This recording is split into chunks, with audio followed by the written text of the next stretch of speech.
ძალიან სამწუხაროა, რომ ყოფილი მოსამართლე, სულ ცოტა ხნის წინ ბატონი ახვლედიანი გახლდათ მოსამართლე, ასეთ რაკურსში საუბრობს, თუმცა ჩვენ ვალდებული ვართ, რომ ამ კითხვაზე ნათელი მოვფინოთ საზოგადოებისთვის იმ საეჭვო გარემოებებს, რომელიც ალბათ ამ კითხვებიდან გამოსჩვევის. მართვის ფორმები საერთო სასამართლოების სისტემაში კანონმდებლობით არის დადგენილი. მოსამართლის ინდივიდუალური დამოუკიდებლობა ეს არის ძალიან მნიშვნელოვანი და ფაქიზი რამ, რასაც მთელი მართლმსაჯულება და მთელი სახელმწიფოც უნდა ემსახურებოდეს.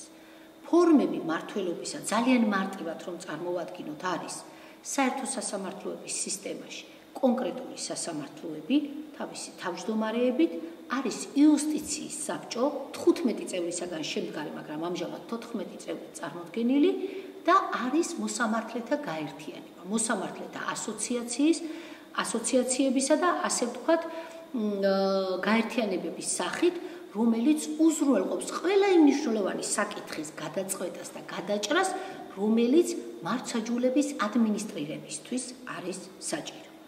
იუსტიციის უმაღლეს საბჭოს წევრთა შემადგენლობა ღიაა და საჯაროა. საერთო სასამართლოებში ყველა სასამართლოში თავმჯდომარის პოზიციაზე მყოფი პიროვნებებიც ასევე ღია და საჯაროა. უზენაეს სასამართლოც ამ ფორმატით მუშაობს. მას ყავს უზენაეს სასამართლოს თავმჯდომარე, აქვს 5 პალატა დღეისათვის, ყავს პალატის თავმჯდომარე. საკითხი იმის შესახებ, რომ კონკრეტული გადაწყვეტილების მიღებაში კონკრეტულად ერევიან ალბათ ბატონი მამუკას განაცხადით დასახელებული პირები არის ძალიან ხმამაღალი და გაბედული განცხადება, რაც უპირველეს ყოვლისა ინდივიდუალურ მოსამართლის ინდივიდუალურ დამოუკიდებლობას აყენებს საფრთხის ქვეშ. ბატონი მამუკა, როგორც თვითონ აღნიშნავს, მოსამართლეა და გამოცდილი მოსამართლეა. ვის თუ არა მას ძალიან კარგად ესმის კონკრეტული განწყობილების მიმღები მოსამართლის დაცულობის მაღალი სტანდარტი.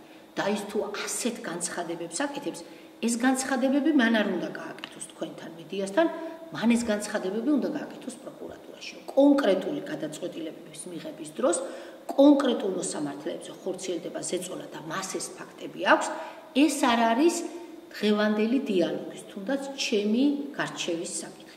ეს საკითხები უნდა გაირჩეს შესაბამის ორგანოებში და მათ ამაზე უნდა დადონ პასუხები, მაგრამ ამ შემთხვევაში თანამშრომლობის ვალდებულება ბატონ მამუკას ნამდვილად გააჩნია მისივე პოზიციებიდან, როცა ის ფლობს ინფორმაციას, რომ შეუძლია კონკრეტული საქმეები დაასახელოს, კონკრეტულ გვარებზე მიუთითოს მოსამართლეებისა, რომლებიც გადაწყვეტილების მიღების დროს მოსამართლეზე ზეგავლენას ახორციელებენ და ეს საკითხი ყოფილმა მოსამართლემ ნამდვილად სწორ ჭრილში სწორად უნდა წარმართოს.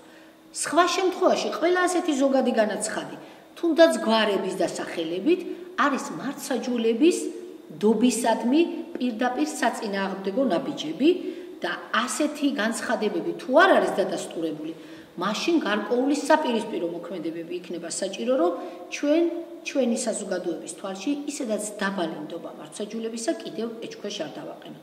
ვის თუ არა მამუკა არ ესწავლება ალბათ ის, რომ მას თუ კონკრეტული ფაქტები აქვს ხელთ, ამ ფაქტების შესახებ უნდა მიმართოს შესაბამის ორგანოები. ესეთი გაკეთებული განცხადებები კიდევ მეორებ ძალიან გაბედული და შეიძლება უპასუხისმგებლოც მართლმსაჯულებას ნამდვილად აზიანებს. გასაგებია, საკონსტიტუციო სასამართლოს თავმჯდომარემ გააკეთა მოსამართლეთა შანტაჟზე და მუქარაზე რამდენიმე დღის წინ განცხადება.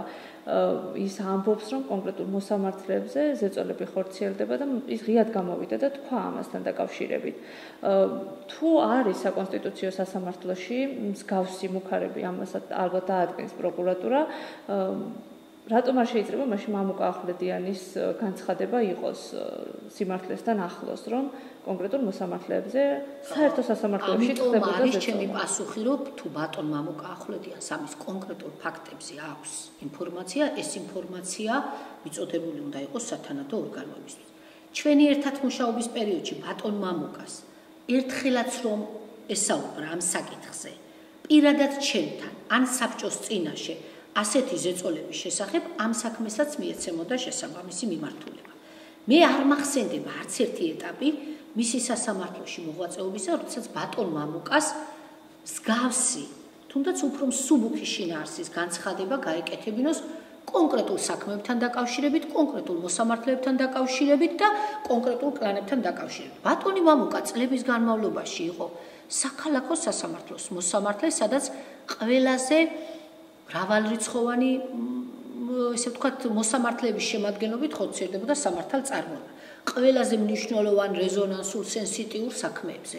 მე ვერ მაჩვენებთ თქვენ ვერც ერთ ეტაპს მისი შემოქმედებისა, როგორც სასამართლოს თავმჯდომარის რანგში, ასევე როგორც კონკრეტულად მოსამართლის რანგში, ისე როგორც საქმეს იხილავდა თუ ამას აკეთებდა, რომ მას რაიმე ასეთი განცხადება ამ საკითხთან დაკავშირებით გაეკეთებინა.